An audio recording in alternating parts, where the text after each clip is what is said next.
This would be another in my series of big blockbuster movie spoofs. We've just had September 11th, we had an airplane crashing into the Twin Towers, so I think we need to have that. So we have this happening again.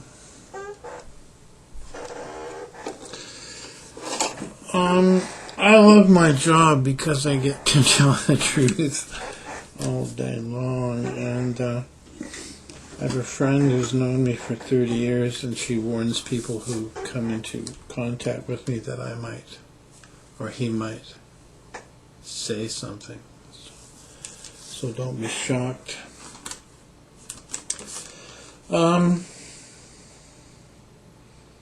Today on page 13, one of my dreams came true.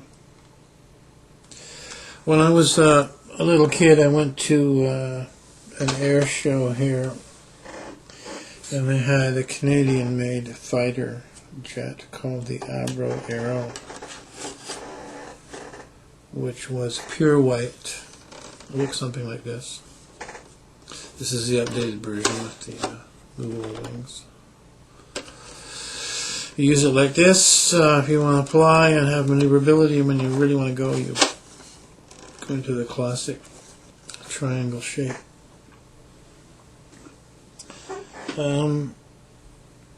I saw the original Abro Aero, and when it went by, it went by so fast. You couldn't see it. You only knew that it had happened, and then the sonic boom hit. And it went straight up, like completely vertical to the earth, and I counted 8 seconds, and it was completely out of sight in 8 seconds straight up. And we were all staring up, kind of going, where did it go? It came back at about 60 feet above the crowd through the air show, and scared the hell out of us because there was just a white blur and a sonic boom. And I haven't seen anything like that until at least 20 years later at the air show. There was something. There was a jet that went by. I actually saw the pilot, but it was so fast. You only sort of knew that it had happened. But this little article on page 13. This machine was called it's made by a company called Abro, and they dubbed it the Abro Aero, or Canadian Fighter 105, which is probably 4 models later than a Fighter 101. And this is a guy who gets to tell the truth because now he's retired, so he gets to say what he really thinks. A Canadian company is seeking to go back in time to help fly Canadian Air Force into the future. Documents obtained by the global news program The West Block indicate an update to this storied CF-105 Abro Aero was put forward as an alternative to the purchase of F-35 stealth fighter jets. And among the project's champions is one of Canada's top soldiers, retired Major General Louis Mackenzie. Mackenzie said the Aero's basic design and platform still exceed any current fighter jet. And that might be true. What happened is the people from Abro didn't have a wind tunnel high-tech enough to test this thing, so they went down and asked the U.S. Air Force if they could use their wind tunnel, and when they saw what this thing was, plus they did a couple of high-speed overpasses to scare the hell out of them, they reported upstairs, and the Prime Minister of the day, John Diefenbaker, got a phone call from Washington saying, we want you to chop those things up into pieces and give us all the paperwork. And that was done. think these things were $70 million each or more in 1965, 43-ish. It's a lot of money. There were 10 of them, and they were literally cut up into small scrap pieces of aluminum and thrown into a dumpster. And the paperwork was taken to, I think, Edwards Air Force Base and used in prototypes of things we see running around now. And there was a movie made about this, and just this year, the reason it took them from 1965 till now to figure out a reason. Yeah, there were Russian spies at the factory, so we had to stop production of that. The real reason was, in my opinion, that the U.S. didn't want to have somebody with a superior airplane sitting on their border. So I've been upset about that as a Canadian since that happened. I saw that thing and it was literally unbelievable. It just couldn't be true that someone could make a machine like that fast. So we've had this attempt by the Air Force to buy a whole bunch of F-35s, I think from Boeing, and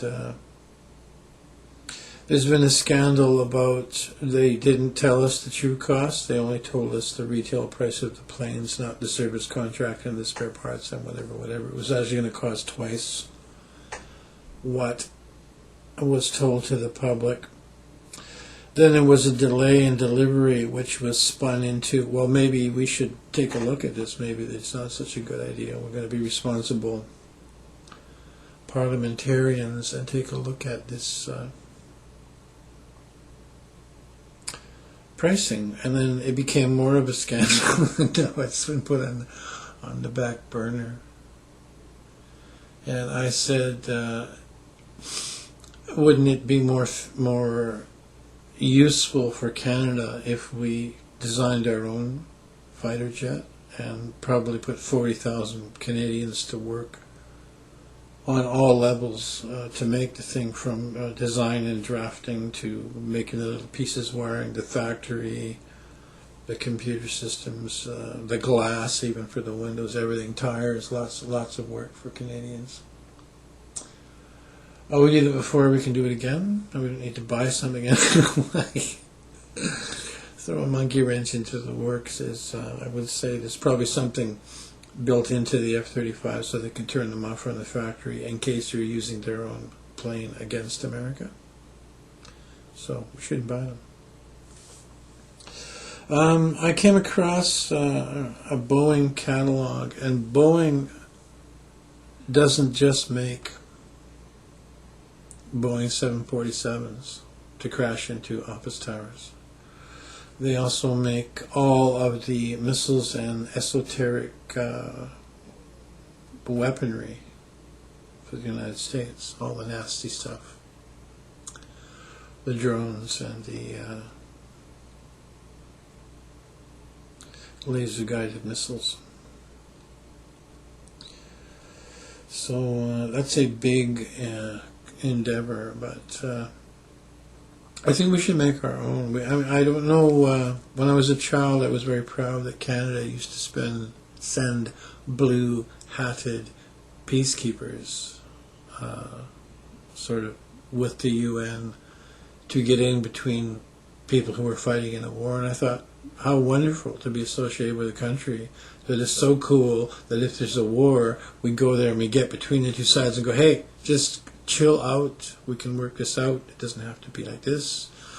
I'm afraid maybe the history was not any better than it is now, but I thought it was, because peacekeepers are now not really all that friendly, let's put it that way. However, I was a child at the time, so I believe what was in the newspaper, the TV.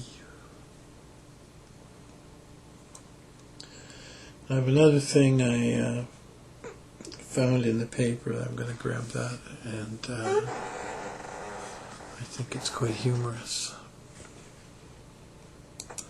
Just a little side note on the Arrow.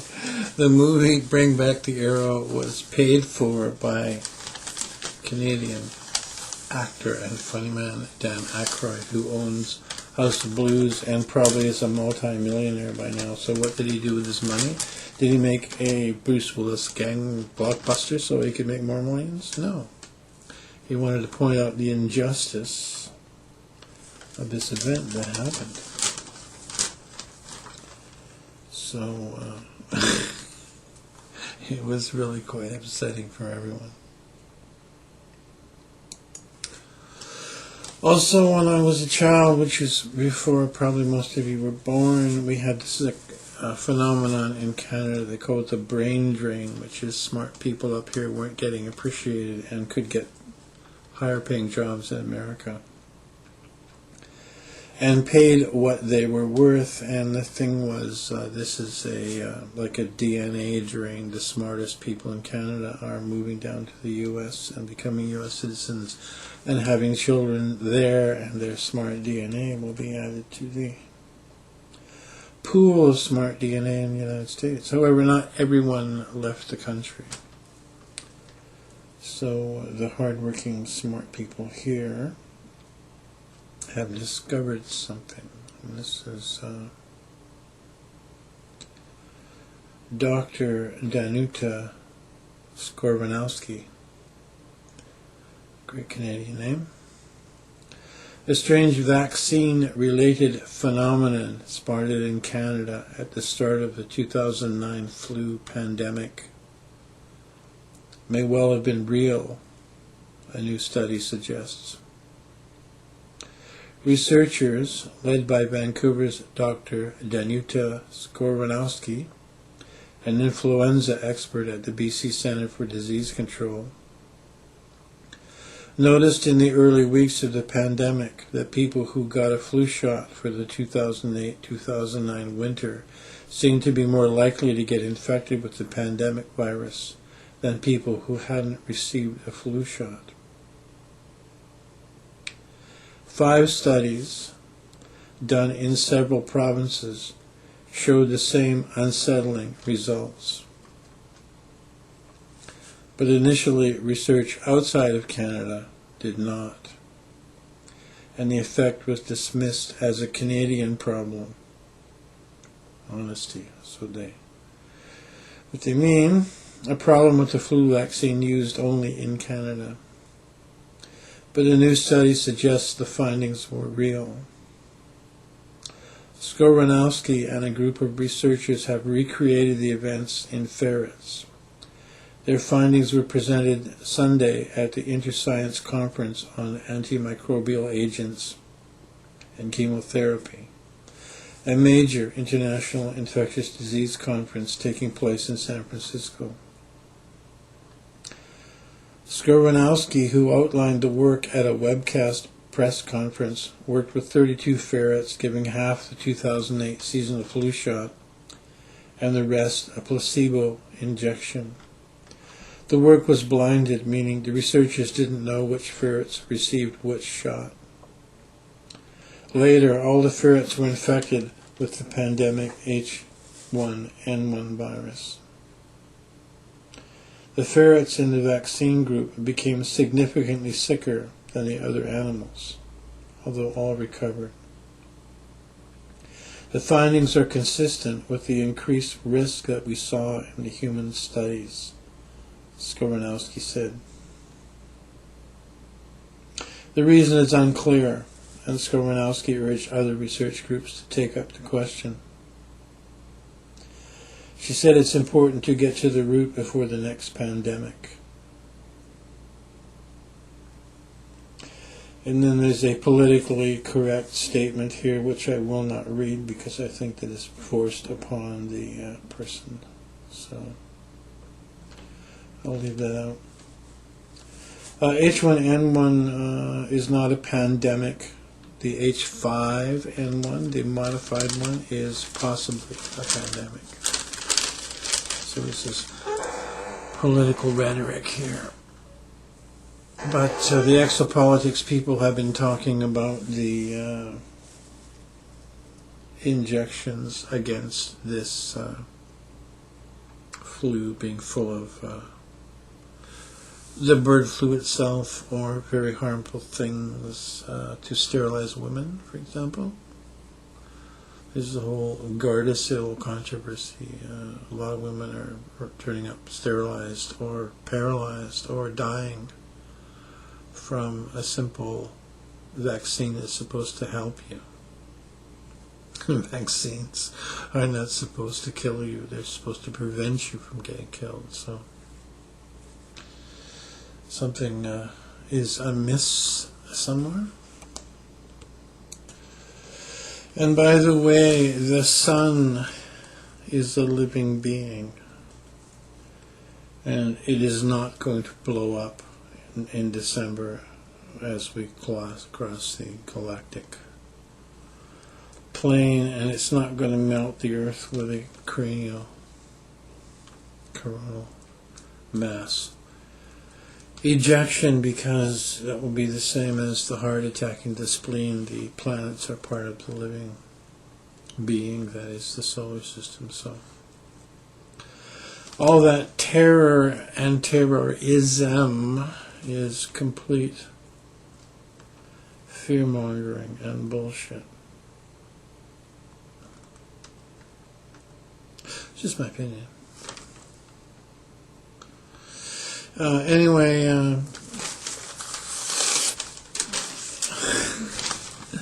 if you can live up to your vanity, it's not vanity. I notice in these videos I see things other people don't see, and I send notes to the owners. A lot of those watching the sun from the cameras that the Vatican paid for, you see spaceships and things going on. But no one seems to notice that pulses of energy are being released from the sun, and none of it aimed at us. So if anything, if there are huge spaceships doing they're babysitting a cool down of the sun by having these ejections of energy not directed at us.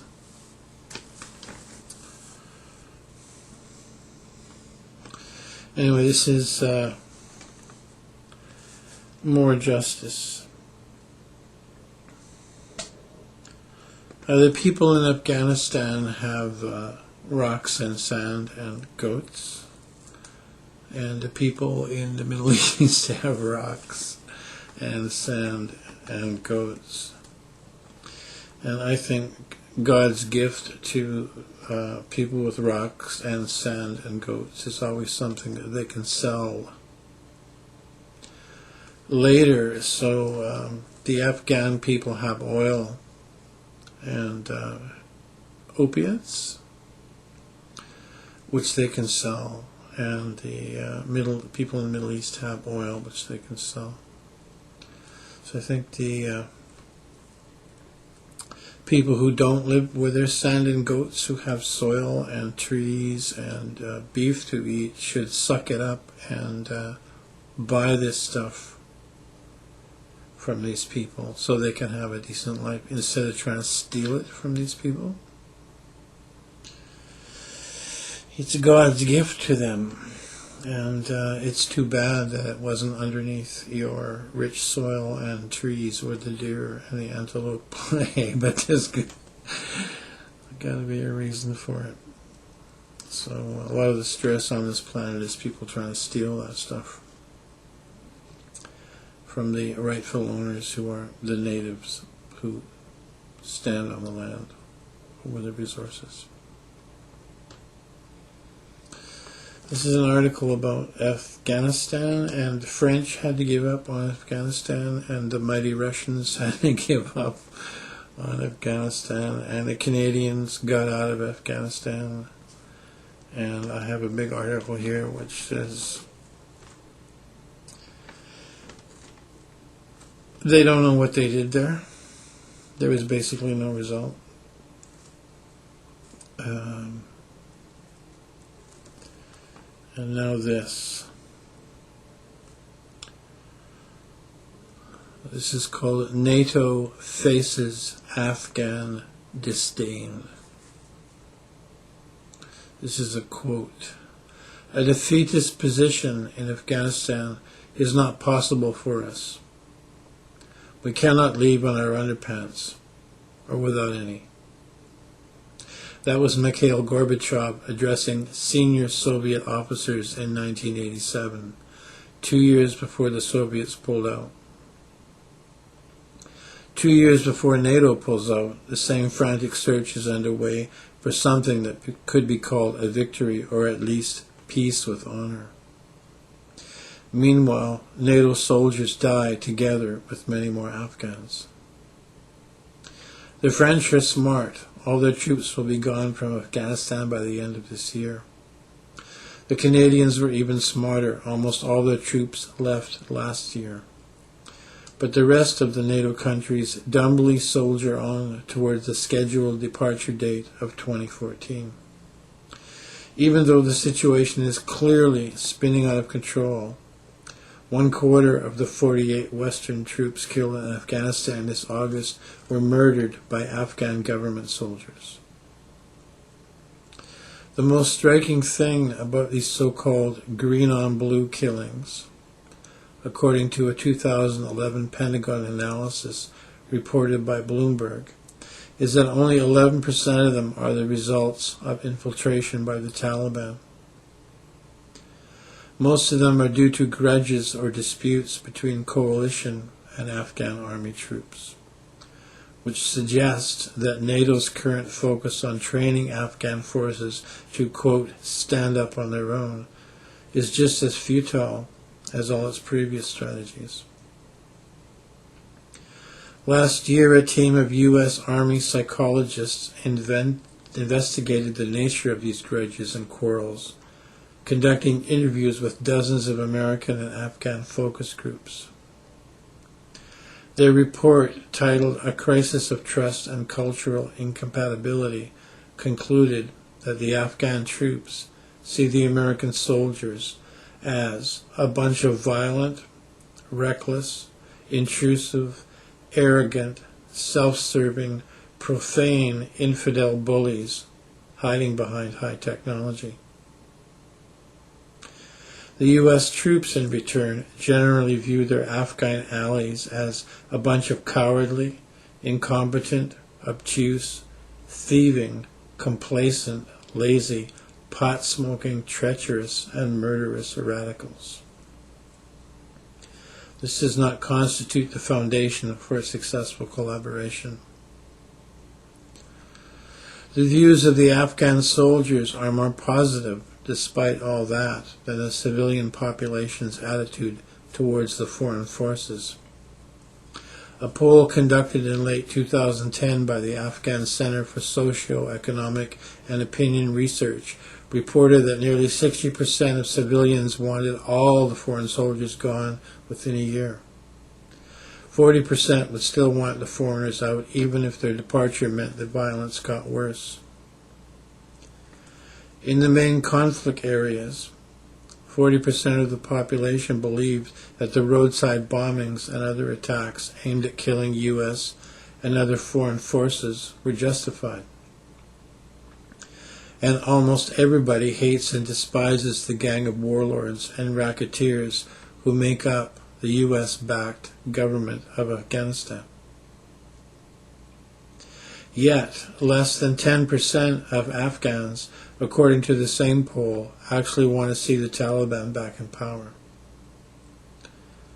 They're not being inconsistent. They just don't buy the standard Western line that only the foreign occupation has kept the Taliban and their alleged al-Qaeda allies from returning to power. There is some evidence that the Taliban themselves don't really believe that either. They remembered that even when the Taliban government ruled in Kabul from 1996 to 2001, they never succeeded in extending their authority to the northern parts of the country where the non-Pashtun minorities live, and taken together, those minorities account for up to 60% of the population. In an interview published in the New Statesman in July, a senior Taliban commander known as Malvi told Michael Semple, a United Nations envoy to Kabul during the period of Taliban rule, that the balance of power in the Afghan conflict is obvious. It would take some kind of a divine intervention for the Taliban to win this war. The foreigners have lost their war, but the Taliban, still overwhelmingly Pashtun, will not be able to defeat all the other ethnic groups in the civil war that follows NATO's departure. In fact, they won't even do as well as they did in the similar civil war after the Soviet withdrawal in 1989. The Taliban capturing Kabul is a very distant prospect, Malvi said.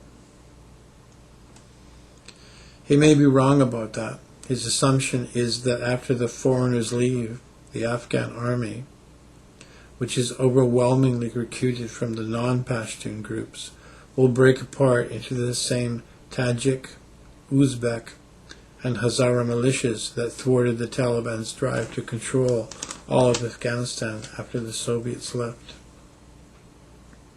But those ethnic militias no longer exist, and their former commanders have grown fat and corrupt in the service of the foreigners. It might prove impossible to rebuild them fast enough to thwart a post-occupation drive by the Taliban to seize the whole country, although they would probably be unstable to hold on to the non-Pashtun areas in the long run.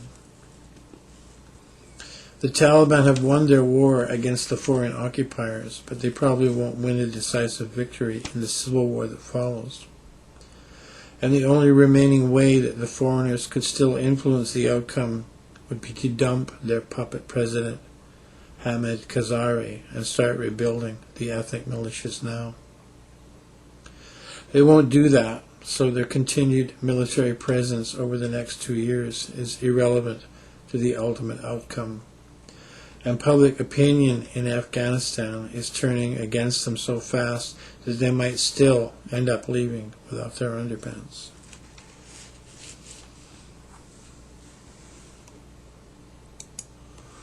Well, I'm going to close this with a quote from John Lennon, which is, "War is over if you want